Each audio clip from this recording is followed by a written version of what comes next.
Okay, let's unpack this. We're diving deep today into a topic that sits right at the intersection of, revolutionary tech and just basic human reality.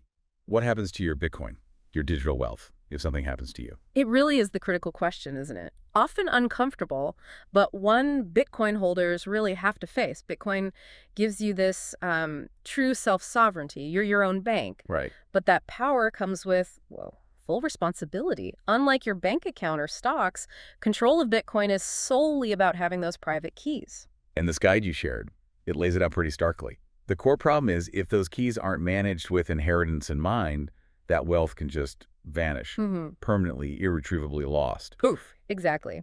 It's not some abstract risk. It's incredibly practical. So planning isn't just a good idea. It's an imperative, really, for anyone holding Bitcoin long term. So our mission here, using this guide as our sole source, is to pull out the key strategies. We need a clear roadmap, right?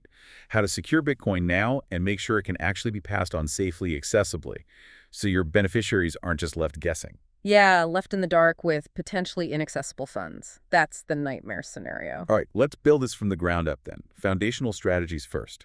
How you build your holdings, how you secure them. So starting with accumulation, the source really points to dollar cost averaging, DCA, for something as volatile as Bitcoin. Right, DCA. It's pretty straightforward. Hmm. You invest a fixed amount of money regularly, say every week or month, no matter what the price is doing. So you're not trying to time the market. Exactly. You're taking timing out of the equation. It's about consistent buying over the long haul. And the benefit for inheritance, it's not just about smoothing out those wild price swings, though that helps, I imagine.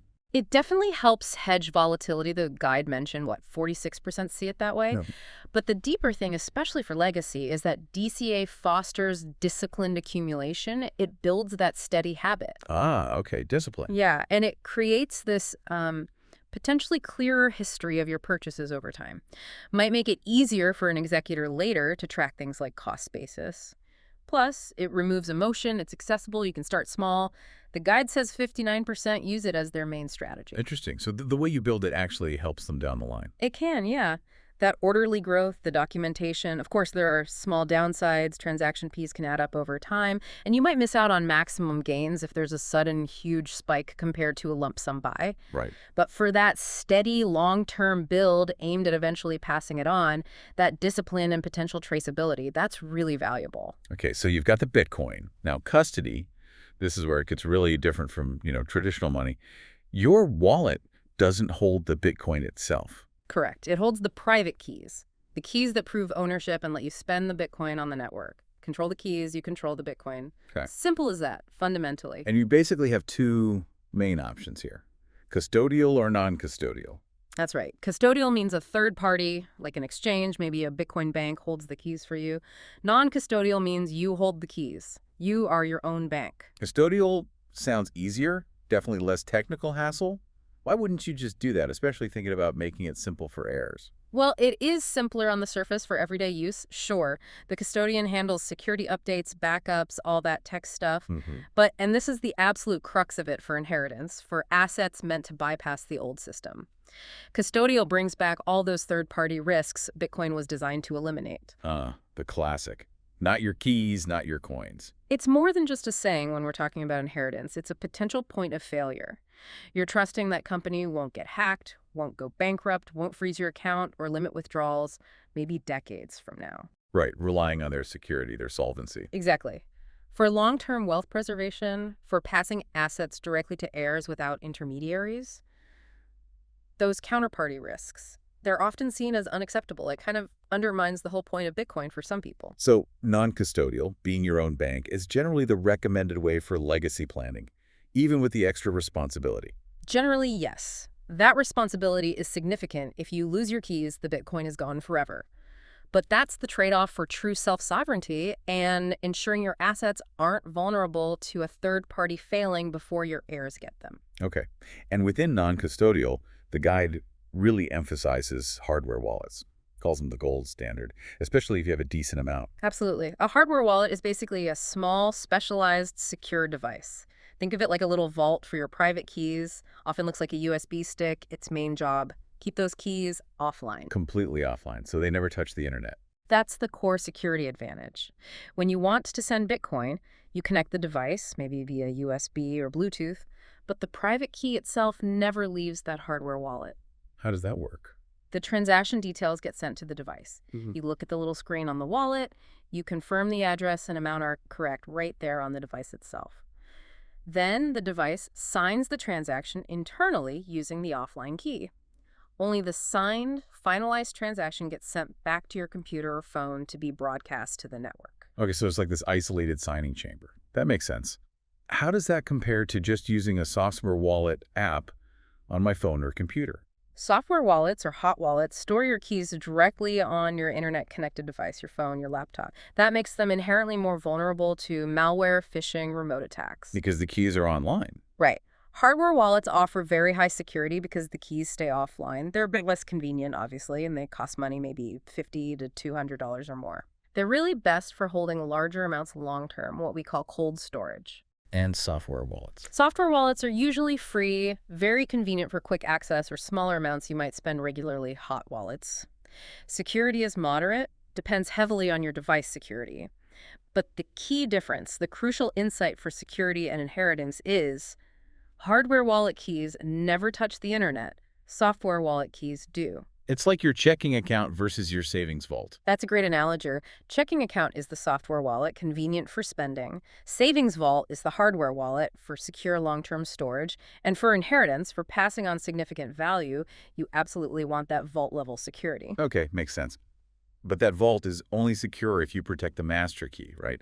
Which for a non-custodial wallet, the guide says is the seed phrase. This is critical. It is the master key. Those 12 or 24 words you get when you set up the wallet. They can regenerate your entire wallet, all your private keys, all your funds on any compatible device, anywhere. If your hardware wallet breaks, gets lost, stolen, the seed phrase is your only way back. Lose the seed phrase and the device. The Bitcoin is gone permanently. Wow. Okay, so protecting the seed phrase is job number one. What are the absolute must-dos? No screenshots? No saving it in your email drafts, I assume? Absolutely not. Rule 1, write it down physically, offline. Never ever store it digitally. No photos, no text files, no password managers, nothing connected to the internet. Physically. Got it. Rule 2, use durable materials. Paper is okay short term, but it burns, it gets wet, ink fades. For something you need to last potentially decades for inheritance. Stamp or engrave those words onto metal plates, stainless steel, titanium. There are products specifically for this crypto steel, bilfoldal, crypto tag, things like that. Metal, right? Makes sense for longevity. Fireproof, waterproof usually. Exactly. Rule 3, and this is super important. Store these durable backups in multiple secure, geographically separate locations. Don't just put 3 metal plates in your home safe. Why separate? Think fire, flood, burglary.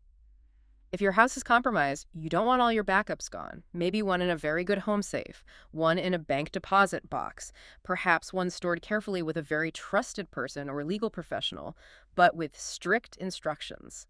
It mitigates that single point of failure risk. Okay. Multiple, separate, durable, offline copies.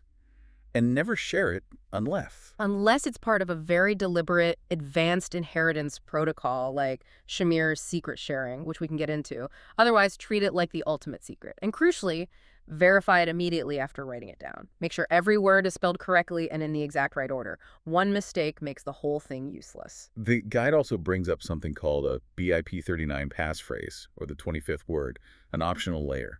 What's the deal with that? Right. It's an extra word or phrase you choose. It's not part of the initial 12 or 24 words. You add this passphrase to your seed words when you restore or access the wallet. And what does it do? It essentially creates a completely different, unique wallet.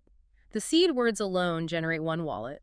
The seed words PLUS, your specific passphrase, generate another, totally separate wallet. So the benefit is, if someone finds my metal plate with the 12 words, if they find your physical seed words, but they don't know your passphrase, they can only access the wallet generated by the words alone. If you've set it up right, that wallet would be empty or maybe have a tiny amount as a decoy. Your real funds are in the wallet, protected by the seed words plus the passphrase. It's protection against physical discovery or theft of the seed words themselves. Okay, that sounds powerful. What's the catch? There's always a catch. The catch is huge, and you have to understand this. If you forget that passphrase, your Bitcoin is gone forever. Yeah. Even if you have the correct 12 or 24 seed words, there is absolutely no way to recover a forgotten passphrase. Wow. Okay, zero recovery. Zero. It also adds complexity.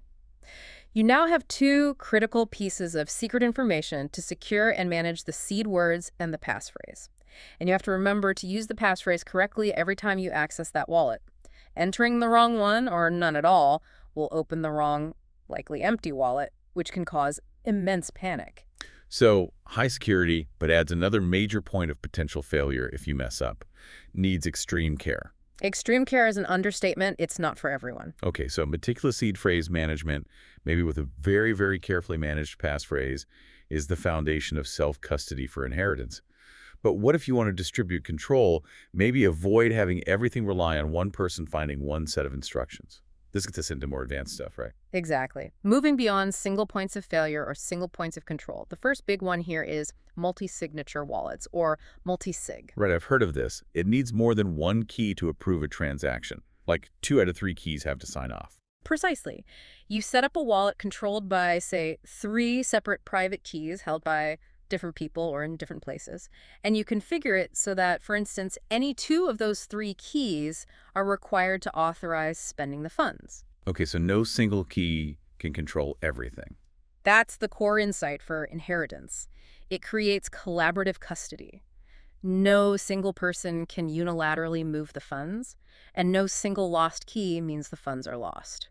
It builds in redundancy and control.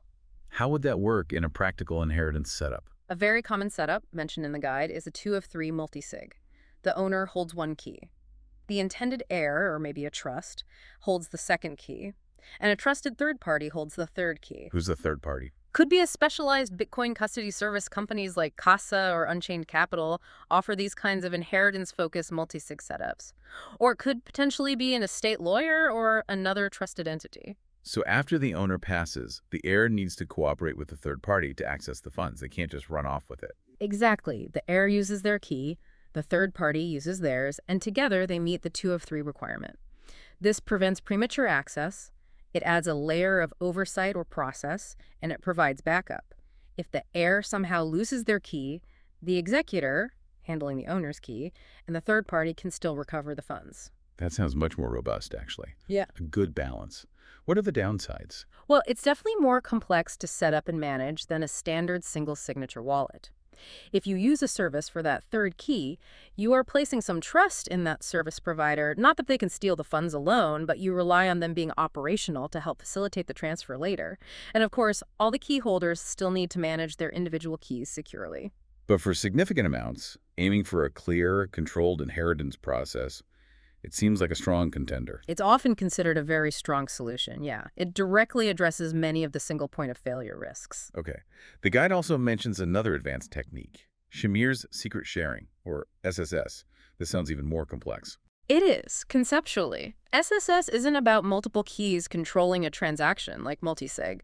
It's about taking one secret, usually your seed phrase, and splitting it into multiple pieces called shares. Splitting the seed phrase itself. Yes. Using cryptography, you can divide it into, say, 5 shares, but configure it so that you only need any 3 of those 5 shares to reconstruct the original complete seed phrase. So if I lose 1 or even 2 shares, I can still get my seed phrase back.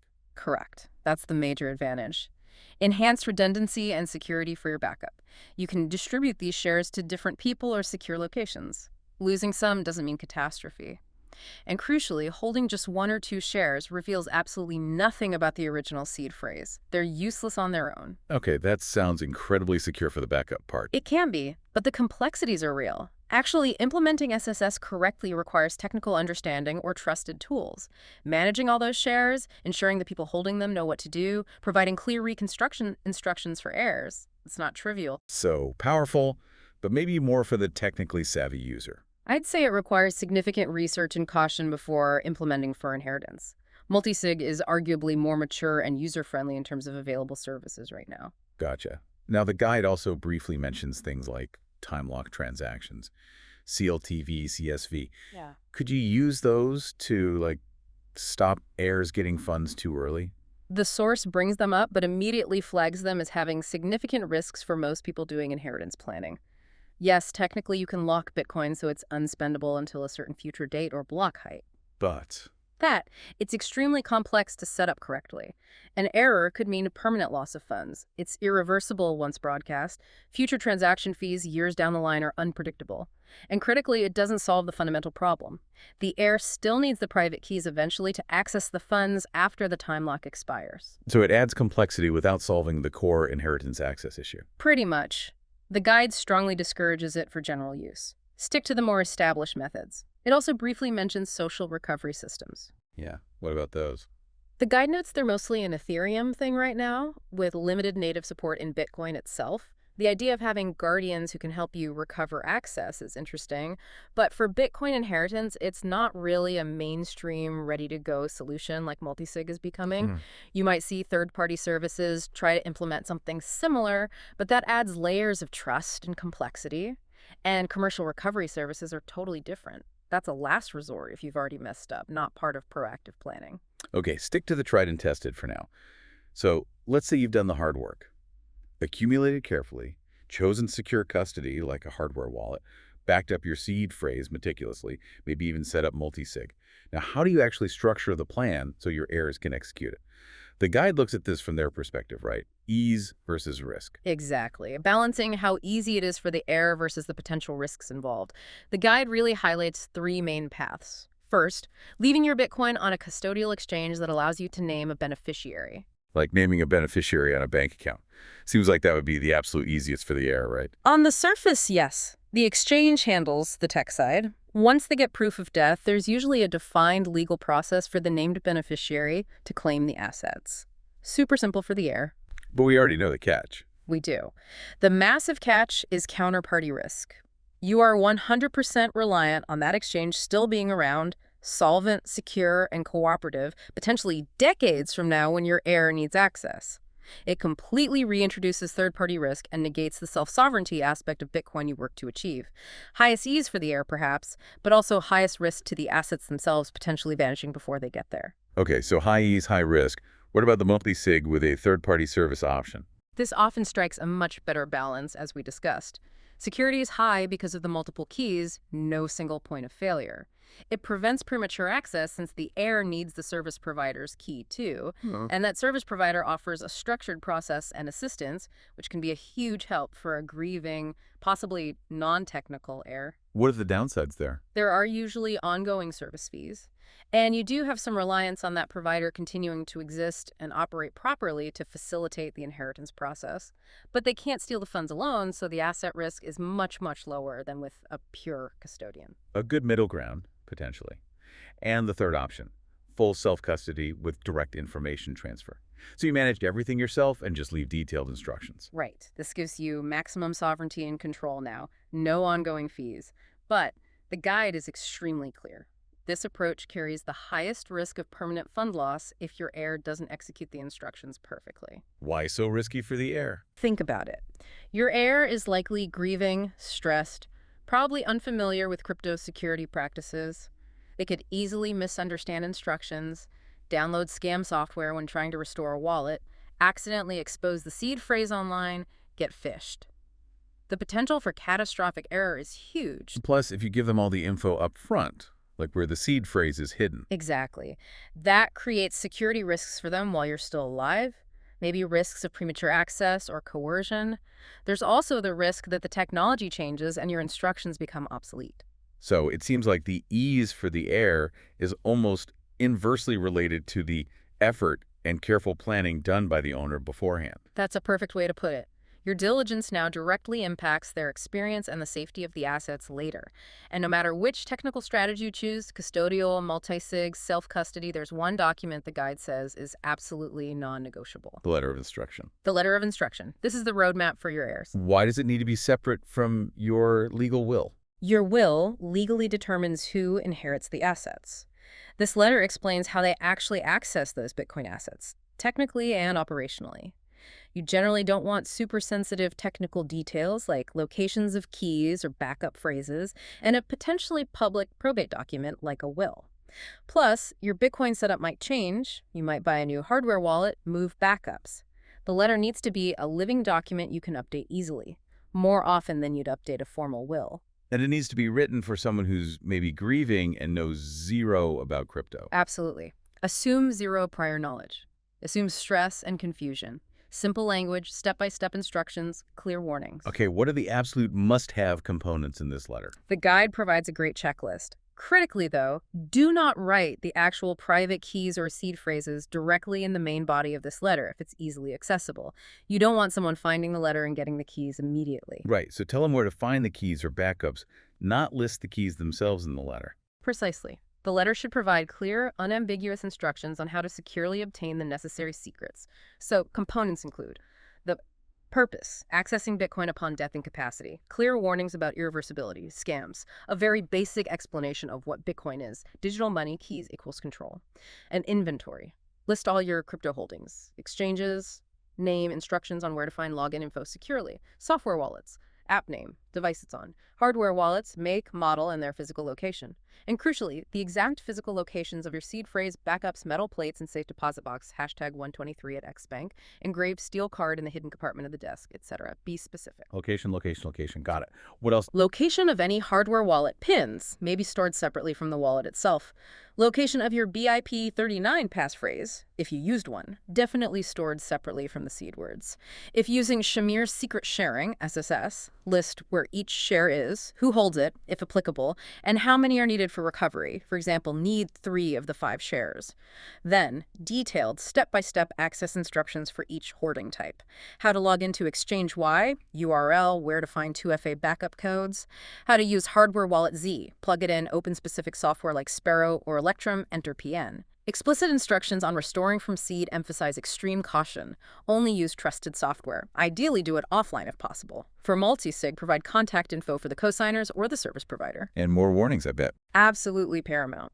Explicitly warn heirs about common crypto scams targeting bereaved families, fake support agents, phishing emails asking for seed phrases, people offering to help recover funds if they just send the keys.